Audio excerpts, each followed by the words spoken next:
कैसे हो आप सभी। आज मैं आप लोगों के सामने क्लास 12th की पार्ट 4 वीडियो अपलोड कर रहा हूं। कल तक मैंने आप लोगों को एक्सरसाइज 1.1 का फोर्थ क्वेश्चन तक समझाया था। आज मैं उसी से आगे समझाऊंगा। ये चैप्टर फर्स्ट था, रिलेशन एंड फंक्शन। क्या था चैप्टर का नाम? Relation and function. तो मैंने आपको रिलेशन और फंक्शन की सारी चीज़ें आपको समझाई थी कि क्या किस चीज़ का कंसेप्ट क्या होता है, इक्विवेलेंस रिलेशन क्या होता है, रिफ्लेक्सिव क्या होता है, सिमेट्रिक क्या होता है, ट्रांजिटिव क्या होता है। मैं आपके सामने क्वेश्चन नंबर 5 लेके आया हूँ। मैंने आप लोगों को क्वेश्चन नंबर 1 के जो पार्ट छोड़े हैं, आप लोगों ने मुझसे कोई भी ऐसे किसी क्वेश्चन में डाउट नहीं पूछा है। मेरी आप लोगों से रिक्वेस्ट है कि आपसे जो भी क्वेश्चन नहीं आता है आप मुझे मेरे व्हाट्सएप के इनबॉक्स में सेंड कर सकते हैं। और हाँ, आप लोगों से एक बात कहनी है मुझे कि आप अगर किसी भी प्रकार अपनी फेयर कॉपी में इन चीज़ों को उतारते हो तो उसके फ़ोटो खींचकर मुझे ना सेंड किया करें। मुझे केवल केवल वही क्वेश्चन सेंड किया करें जिसमें आपकी क्वेरी है। आप मेरे पास सारे फ़ोटो मत भेजा करें, ठीक है ना। आप समझ चुके हैं क्यों नहीं भेजा करें, क्योंकि गैलरी भर जाती है और मोबाइल पर लोड पड़ता है। इसलिए केवल फ़ोटो ना भेजा करें, केवल वही क्वेश्चन नंबर भेजा करें जिसमें आपको प्रॉब्लम है, जिससे मैं इसे अगली वीडियो में डिस्कस कर सकूं। इतनी बात आपको क्लियर समझ आई है। क्वेश्चन नंबर 5 आपके सामने लिखा है कि check whether the relation R in R. मतलब एक रिलेशन आर जो है वो किस में है? रियल नंबर में। Defined by R equal to कि a comma b ordered pair में सच दैट कि a less than equal to b cube. एक less than equal to b cube is reflexive, symmetric और ट्रांजिटिव। आपको check करना है एक रिलेशन आर है जो किस में है? रियल नंबर में। उसके लिए रिलेशन डिफाइन किया हुआ है। तो हमको चेक करना है कि ये रिफ्लेक्सिव है, सिमेट्रिक है, ट्रांजिटिव है नहीं। तो सबसे पहले हम रिफ्लेक्सिविटी चेक करते हैं। तो रिफ्लेक्सिविटी चेक करते तो हमने क्या किया कि रियल नंबर मैंने क्या किया, यहाँ रिफ्लेक्सिविटी चेक करने का मतलब क्या कि एलिमेंट को स्वयं से रिलेटेड होना अगर दिख जाता है तो हम कह सकते हैं रिफ्लेक्सिव रिलेशन होगा। तो सपोज किया कि 1 आपको पता है एक रियल नंबर है, तो हम चेक करते हैं क्या 1 1 से रिलेटेड है कि नहीं। तो 1 1 से रिलेटेड है कि नहीं, तो चेक किया तो 1 less than equal to 1 Q को फॉलो करना चाहिए। आपने देखा कि 1 लेस देन इक्वल 1 क्यू कितना होता है? 1 होता है। 1 लेस देन इक्वल टू 1 कितना होता है? 1 क्यू होता है। तो आपने देखा कि 1 लेस देन इक्वल 1 आया, तो आपको पता है कि इस रिजल्ट को ये फॉलो करता है नहीं करता है? हाँ साहब करता है। क्यों करता है? कि 1 इक्वल है 1 के। तो इसका मीनिंग क्या हुआ कि 1 कॉमा 1 क्या होगा? रिलेशन का एलिमेंट होगा।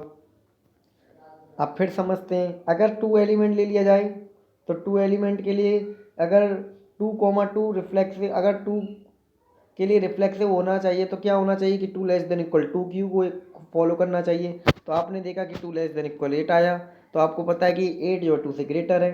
तो इसका मीनिंग क्या हुआ कि 2 कॉमा 2 भी क्या होगा? रियल रिलेशन को बिलोंग करेगा।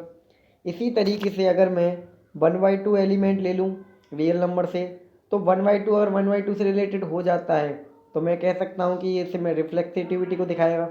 लेकिन आपने देखा कि 1/2 लेस देन इक्वल टू 1/2 का क्यू जब हम करते हैं तो कितना आता है आपका? 1/2 और 1 लेस देन इक्वल 1/8। लेकिन 1/8 जो है ना 1/2 के ना तो इक्वल है ना 1/2 के बराबर है। तो इसका मीनिंग क्या हुआ कि ये रिजल्ट आपका रॉन्ग है। जब रिजल्ट रॉन्ग है तो इसका मीनिंग क्या हुआ कि 1/2 जो है आपका 1/2 से रिलेटेड नहीं है। 1/2 से रिलेटेड नहीं है। 1/2 जो है आपका 1/2 से रिलेटेड नहीं है। तो 1/2 से रिलेटेड नहीं है तो एवरी रियल नंबर के लिए हम नहीं कह सकते कि ये रिफ्लेक्सिव है। एवरी रियल नंबर के लिए हम नहीं कह सकते क्या है ये रिफ्लेक्सिव है। तो इसका मीनिंग क्या हुआ कि आर इज नॉट रिफ्लेक्सिव। अब सिमेट्रिक चेक करेंगे तो सिमेट्रिक चेक करने के लिए भी हमने क्या किया कि हमने कोई एक एलिमेंट ले लिया 1,2 जो रियल नंबर को रिलेशन को बिलोंग करता है। तो हम चेक करते हैं कि 1,2 रिलेशन को बिलोंग करेगा नहीं करेगा। तो रिलेशन में बिलोंग करने के लिए कंडीशन क्या होना चाहिए कि ए कॉमा बी अगर रिलेशन को बिलोंग करता है तो a less than equal b cube होना चाहिए। तो ए की जगह 1 लिखा और बी की जगह 2 लिखा, तो 2 का क्यू। आपने देखा कि 1 लेस देन इक्वल 8 आया, तो ये कंडीशन को फुलफिल करता है। तो इसका मतलब क्या हुआ? 1,2 रिलेशन का एलिमेंट हो जाएगा। अब हम चेक करते हैं कि 2,1 क्या रिलेशन का एलिमेंट है। रिलेशन का एलिमेंट हुआ तो इसको भी क्या करना पड़ेगा कि कंडीशन को फुलफिल करना पड़ेगा, a less than equal b cube को। तो यहाँ अब ए कितना हो जाएगा? 2, बी क्या हो जाएगा यहाँ 1। तो 1 का क्यू 2 लेस देन इक्वल 1 का क्यू, तो 2 लेस देन इक्वल 1 का क्यू कितना होता है 1। यहाँ ना 1 2 से ग्रेटर होती है ना 2 के इक्वल होती है। इसका मीनिंग क्या हुआ 2, 1 क्या होगा, रिलेशन को बिलोंग नहीं करेगा। That meaning is R is not symmetric. लेकिन हम ट्रांजिटिव समझते हैं। ट्रांजिटिव क्या होता है, ट्रांजिटिव में अगर हम 1,2 रिलेशन का एलिमेंट लिया, 2,3 रिलेशन का एलिमेंट लिया, आपको पता है 1,2 रिलेशन का एलिमेंट ऊपर दिखाया था, होगा कि नहीं होगा, बिल्कुल होगा। क्या 2,3 रिलेशन का एलिमेंट होगा, हाँ जी होगा। क्यों होगा, क्योंकि ए यहाँ 2 है, बी कितना है 3 है, तो 2 लेस देन इक्वल बी कितना हुआ यहाँ पर, बी आपका 3 हुआ। तो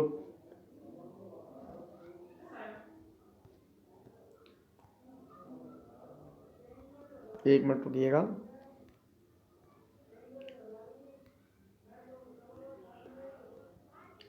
तो 2,3 को चेक किया तो 2 लेस देन इक्वल क्या होना चाहिए 3 का क्यू कितना होता है 27। तो आपको पता है कि 27 जो होता है 2 से ग्रेटर है, तो इसका मतलब क्या, ये रिजल्ट को फॉलो कर रहा है। जब रिजल्ट को फॉलो कर रहा है तो 2,3 क्या होगा, रिलेशन का एलिमेंट होगा। अब हम चेक करते हैं 1,3 के लिए, क्योंकि आपको पता है कि ट्रांजिटिव रिलेशन में क्या होना चाहिए कि ए रिलेटेड टू बी हो, बी रिलेटेड टू सी हो। तो अगर आपका ए रिलेटेड टू सी आ जाए तो हम कह सकते हैं ट्रांजिटिव रिलेशन होगा। तो 1,3 को चेक किया, तो 1,3 को चेक करने के लिए आप राइट में गए तो क्या है 1 लेस देन इक्वल 3 क्यू, तो 1 लेस देन इक्वल 27, तो 27 जो 1 से ग्रेटर भी है। तो इसका मीनिंग क्या हुआ कि 1,3 क्या हो जाएगा आपका, आर को बिलोंग करेगा। जब आर को बिलोंग करेगा तो हम कह सकते हैं आर ट्रांजिटिव। ये तो हमने केवल 2 ही एलिमेंट के लिए चेक किया, क्या सभी एलिमेंट के लिए ऐसा होगा, तो हम इस बात को समझने की कोशिश करेंगे। देखो मैंने यहाँ पर जगह छोड़ दी थी, जैसे कि a less than equal b cube होगा अगर ए बी अगर रिलेशन को बिलोंग करेगा, और b less than equal c cube होगा, b less than equal c cube होगा अगर बी सी रिलेशन को बिलोंग करेगा। तो आप देखो कि अगर बी जो है एक ए जो है बी क्यू से छोटा है और बी जो है सी क्यू से छोटा है, तो हम ये नहीं कह सकते कि ए जो होगा आपका सी क्यू से छोटा होगा या इक्वल होगा। इसका मीनिंग क्या हो जाएगा आपका, ए सी आर को बिलोंग करेगा। तो हम कह सकते हैं कि आर ना तो सिमेट्रिक है ना आपका रिफ्लेक्सिव है, बट लेकिन क्या है यहाँ रिलेशन ट्रांजिटिव है। इतना आपको समझ आ गया होगा। एक आपकी इमेजिनेशन पावर पे ऊपर सवाल होते हैं, इन सवालों को आपको बहुत सीरियस वे में अटेंड करना होता है। अब मैंने जितने भी सवाल आपके बीच में छोड़ दिए वो सारे आपको करने हैं। अब मैं आपके सामने क्वेश्चन नंबर 8 लेके आया हूँ एनसीईआरटी बुक का, जिसमें लिखा हुआ है कि so that the relation R in the set A equal to 1 2 3 4 5 set में एलिमेंट हैं given by R A comma B such that A minus B का मॉड्यूलस इज इवन। कहने का मतलब आर में जो एलिमेंट आएंगे उस ऑर्डर्ड पेयर में आएंगे जो किस प्रकार हो कि उनका जो डिफरेंस है और उनका मॉड्यूलस लिया जाए तो वो एक इवन नंबर आता है। Is an equivalence relation. तो आपको प्रूफ करना है कि क्या है, एक इक्विवेलेंस रिलेशन होगा ये। तो इक्विवेलेंस रिलेशन आपको प्रूफ करना आता है कि रिफ्लेक्सिव होना चाहिए, सिमेट्रिक होना चाहिए, ट्रांजिटिव होना चाहिए। And so that all the elements of 135 are related to each other. और आपको प्रूफ करना है कि जो 135 के प्रत्येक एलिमेंट हैं, 135 के जो सभी एलिमेंट हैं are related to each other, एक दूसरे से रिलेटेड हैं। And all the elements of 2 and 4, 2 और 4 सेट में जो एलिमेंट हैं उनके जो सभी एलिमेंट हैं जो एक दूसरे से रिलेटेड हैं, but no element 135 is related to any element of 2 and 4। तो कोई कहता है कि 135 का कोई एलिमेंट जो है 2 4 के किसी एलिमेंट से रिलेटेड नहीं है। इतनी बात आपको प्रूफ करनी है। तो पहले पार्ट में क्या कहता है आपसे कि आर को आपको इक्विवेलेंस रिलेशन दिखाना है। तो आर को इक्विवेलेंस दिखाना है तो आर रिलेशन की डेफिनेशन क्या है कि ऑर्डर्ड पेयर में ए कॉमा बी सच दैट किस प्रकार होना चाहिए कि ए माइनस बी का मॉड्यूलस इज इवन होना चाहिए। ये डेफिनेशन है आपकी जो मैंने इधर आपको लिख के दिखा दी। फिर सबसे पहले हम क्या करेंगे, रिफ्लेक्सिविटी दिखाएंगे। तो रिफ्लेक्सिविटी दिखाने के लिए आपको पता है कि हम कोई सा भी एलिमेंट ले लें सेट ए से। तो किसी भी सेट ए से कोई सा भी एक एलिमेंट ले लिया मैंने सेट ए से, तो अगर आप पता है कि ए माइनस ए का मॉडुलस लिया जाए तो वो कितना आएगा, ए माइनस ए जीरो होता है, जीरो का मॉडुलस कितना होता है जीरो, तो वो क्या होता है विच इज इवन। इसका मीनिंग क्या हुआ, जब आपके पास में ए कॉमा बी को अगर रिलेशन का एलिमेंट कहना है तो ए माइनस बी का मॉडुलस क्या आना चाहिए, आपका इवन नंबर आना चाहिए। लेकिन यहाँ मुझे एलिमेंट को स्वयं से रिलेटेड करना है तो ए माइनस ए का मॉडुलस इवन नंबर आना चाहिए। तो आपने देखा कि ए माइनस ए कितना आ रहा है जीरो, तो वो पता है आपको इवन नंबर होता है। तो हम कह सकते हैं कि a comma A belongs to R. तो फॉर ऑल, अब ऐसा नहीं कि ये केवल एक ही एलिमेंट के लिए 1 - 1 0 होगा, 2 - 2 0 होगा, 3 - 3 0 होगा, तो एवरी एलिमेंट के लिए तो हम कह सकते हैं कि सो आर इज रिफ्लेक्सिव। अब आपको सिमेट्री चेक करने की क्या रिलेशन सिमेट्री है या नहीं। तो हमने सपोज किया कि let A comma B belongs to R, तब आपको पता है कि ए माइनस बी क्या होना चाहिए, इवन होना चाहिए। अब आपको इतना भी पता होना चाहिए क्योंकि ए माइनस बी में से अगर मैं माइनस कॉमन ले लेता हूँ तो क्या लिख सकता हूँ मैं, माइनस ब्रैकेट में B minus A is even रहेगा। अब आपको पता है कि अगर मॉडुलस में कोई वैल्यू नेगेटिव लिखी हो, जैसे अगर मैं आपके सामने लिख दूँ कि -3 है, तो उसकी वैल्यू भी क्या हो सकती है, 3 ही तो होगी। अगर मैं मॉडुलस 3 की वैल्यू लिखूँ तो वो भी क्या होगी आपके पास में, मॉडुलस 3 की वैल्यू लिखूँ तो वो भी क्या होगी आपकी, 3 होगी। थोड़ा सा समझने की कोशिश कीजिए मैं क्या कहना चाहता हूँ। अगर 3 का मॉडुलस लेता हूँ तो वो भी 3 होगा, और -3 का मॉडुलस लेता हूँ वो भी 3 होगा। तो इसका मीनिंग क्या समझ आया कि अगर ए का मॉडुलस लूँ चाहे -a का मॉडुलस लूँ, दोनों की वैल्यू क्या आएगी, इक्वल आएगी। तो कहने का मतलब क्या हुआ कि मॉडुलस ऑफ b - a लिख सकता हूँ मैं, मॉडुलस ऑफ b - a। तो b कॉमा a क्या होगा आपका, r को बिलोंग करेगा जब b - a का मॉडुलस इवन नंबर है। इसी वे में अगर मैं कह दूँ कि let a comma b belongs to r and b comma c belongs to r, तो अब आपको पता है कि a कॉमा b r को बिलोंग करता है, तो modulus of a - b is even होगा, एंड b - c का मॉडुलस क्या होगा, वो भी इवन होगा। अब आपको इतना भी पता है कि अगर a - b का मॉडुलस इवन है, आपको पता है कि इवन कब आ सकता है, अगर दो आपके पास नंबर है उनका मॉडुलस लेते हैं और उनका इवन नंबर लाना है, तो कब वो इवन आ सकता है, या तो वो दोनों नंबर क्या होंगे, इवन होंगे। जैसे 2 4 का डिफरेंस कितना आएगा, 2 आएगा, तो 2 का मॉडुलस 2 बना।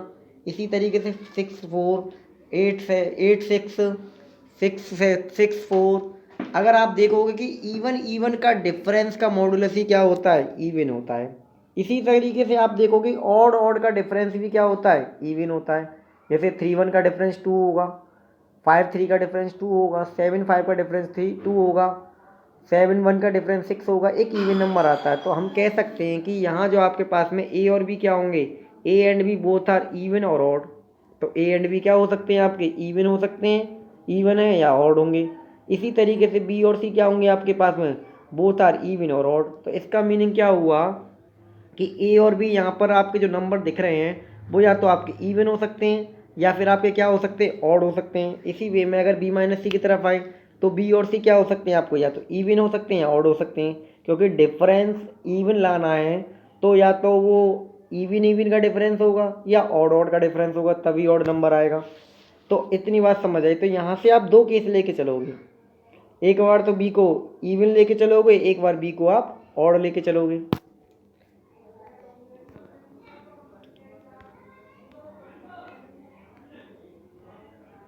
अगर केस फर्स्ट में मैं बी को इवन लेके चलता हूँ, तो in this case A comma B belongs to R, B comma C belongs to R, तो A - B modulus is even, B - C modulus is even. इसका मीनिंग क्या हुआ, अगर बी इवन लेके चले हैं और आपको पता है कि ए - बी का मॉडुलस इवन है, तो डिफरेंस इवन कब आएगा, जब आपका या तो ए और बी इवन होंगे या ए और बी ऑड होंगे। तो बी यहाँ पर आप क्या लेके चल रहे हो, इवन लेके चल रहे हो, तो ए क्या होगा यहाँ पर, इवन होगा।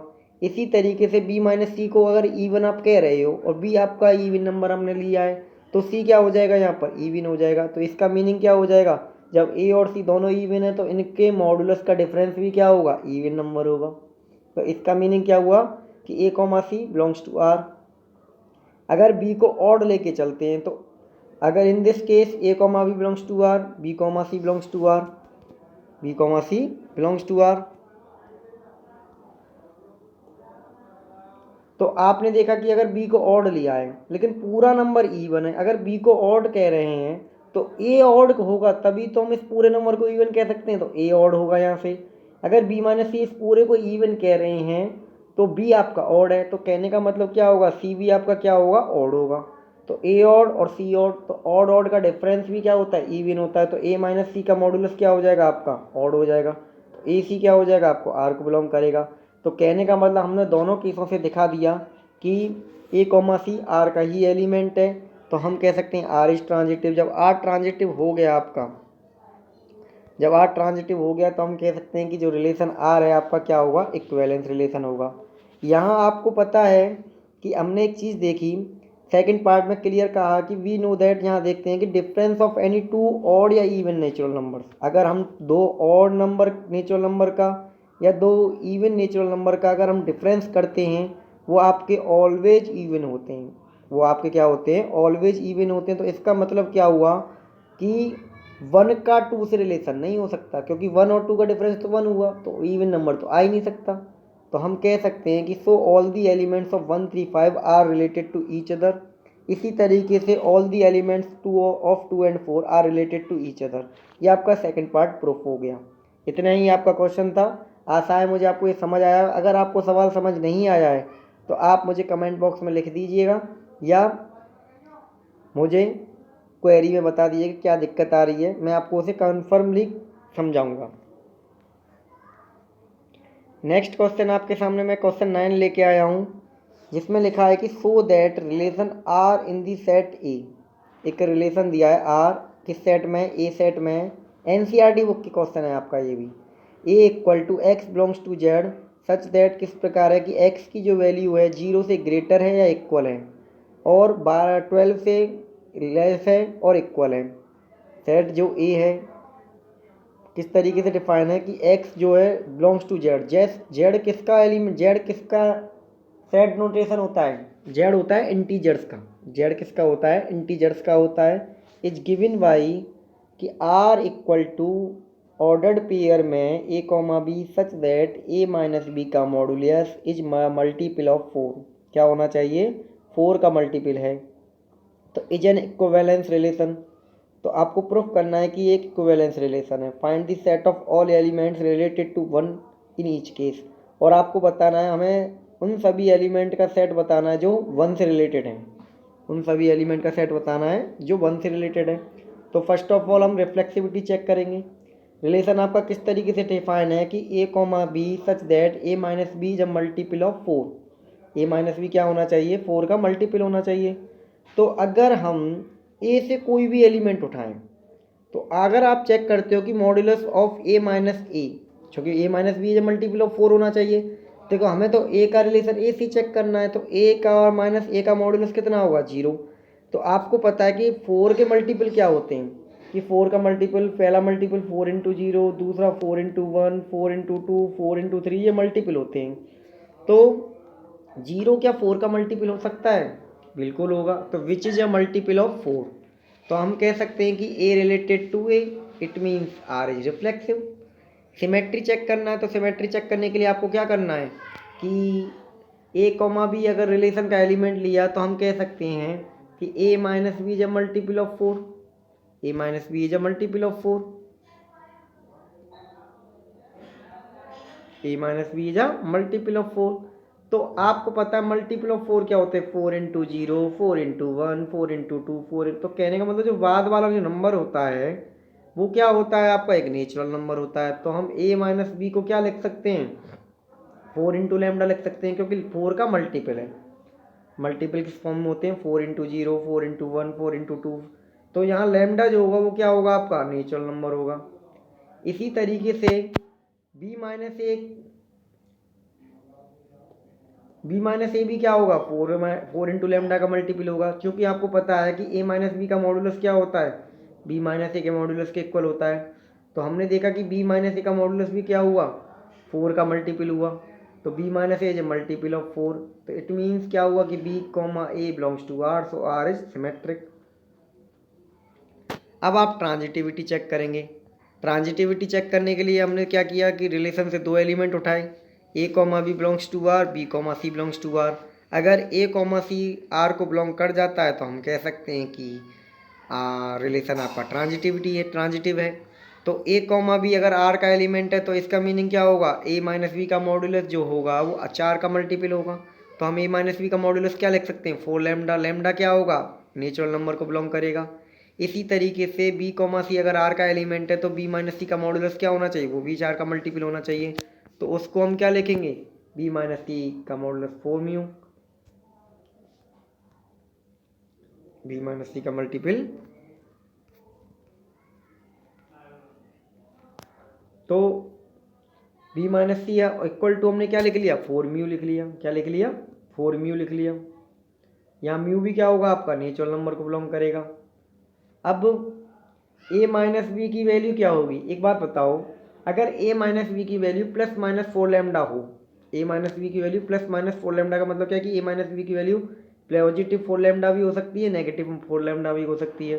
तो इसका मीनिंग क्या होगा कि अगर पॉजिटिव 4 लैम्डा है तो पॉजिटिव 4 लैम्डा का मॉडुलस लोगे तो आप 4 लैम्डा ही आएगा।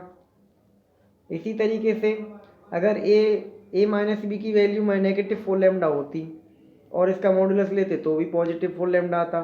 तो इसका मीनिंग क्या हुआ कि ए माइनस बी की वैल्यू क्या हो सकती है प्लस माइनस 4 लैम्डा हो सकती है। सिमिलरली कि बी माइनस सी की वैल्यू क्या हो सकती है प्लस माइनस 4 म्यू हो सकती है। अगर मैं ए माइनस सी की वैल्यू चेक करता हूँ तो ए माइनस सी की वैल्यू में मैं क्या करता हूँ बी टर्म डाल देता हूँ, तो ए minus b plus b minus c, तो बी कैंसिल आउट होगा तो ए माइनस सी बचेगा। आपने देखा कि ए माइनस सी की वैल्यू ए माइनस बी की वैल्यू क्या है plus minus 4 lambda, B minus C की वैल्यू क्या है प्लस माइनस 4 म्यू। आप देखते हो कि दोनों टर्म से 4 कॉमन आ रहा है, तो हम कह सकते हैं कि ए minus C is a multiple of 4, 4 common है क्योंकि मल्टीपल निकला। तो ए minus C is a multiple of 4, तो दैट मीनिंग क्या हुआ कि ए कॉमा सी क्या होगा आर का एलिमेंट हो जाएगा। तो हम कह सकते हैं आर इज ट्रांजिटिव, तो आर इज इक्विवेलेंस रिलेशन। यहाँ आपके सवाल में एक छोटा सा पार्ट छूट गया है जो मैं नहीं करा पाया हूँ, जिसमें जो लिखा है कि find the set of all elements related to one each case. आपको बताना है कि वन से रिलेटेड होने वाले सभी एलिमेंट का सेट लिखना है। अगर आपको एक बात बताओ, यहाँ रिलेशन को देखते हुए वन से रिलेटेड दिखाना है, कहने का मतलब आपको ये दिखाना है कि वन से कौन कौन सा एलिमेंट रिलेटेड हो सकता है। तो वन से एलिमेंट से रिलेटेड होने का मतलब क्या है कि बी की जगह वन आना चाहिए। तो अगर मैं कह दूं कि एक्स माइनस वन का मॉडुलस अगर इज अ मल्टीपल ऑफ 4 आ जाए, मतलब 0 आ जाए, 4 आ जाए, 8 आ जाए, तो हम कह सकते हैं कि मल्टीपल ऑफ 4 है। लेकिन आपको पता है कि 0 4 के बाद क्या आएगा 8, 8 के बाद कौन सा मल्टीपल होगा 12, लेकिन 12 के आगे मल्टीपल नहीं आ सकता क्योंकि 12 तक ही सीरीज 12 तक ही आपके पास सेट में एलिमेंट है। तो x की वैल्यू क्या हो सकती है यहाँ से, x की वैल्यू अगर आप 0 लाना चाहते हो तो x की वैल्यू क्या लिख सकते हो आप 1 लिख सकते हो। 4 लाना चाहते हो तो आप क्या लिख सकते हो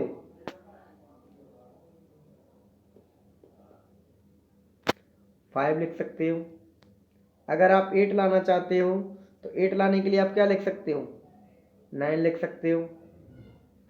आपको समझ आ गया होगा तो आप घर पे बैठ के खुद इसको कर सकते हैं। अगर नहीं समझ आता है तो मुझसे पूछ लीजिएगा, मैं आपको समझा दूंगा। आपको मेरे द्वारा समझाया गया काम समझ आ गया, आपको अपनी एक्सरसाइज कंप्लीट करनी है। और जो क्वेश्चन आपसे समझ नहीं आता है वो मुझे कमेंट बॉक्स में जल्दी से जल्दी भेजने की कोशिश करनी, जिससे आपकी नेक्स्ट वीडियो में मैं उसे डिस्कस कर सकूं। चलो कल मिलेंगे, तब तक के लिए शुक्रिया, बाय।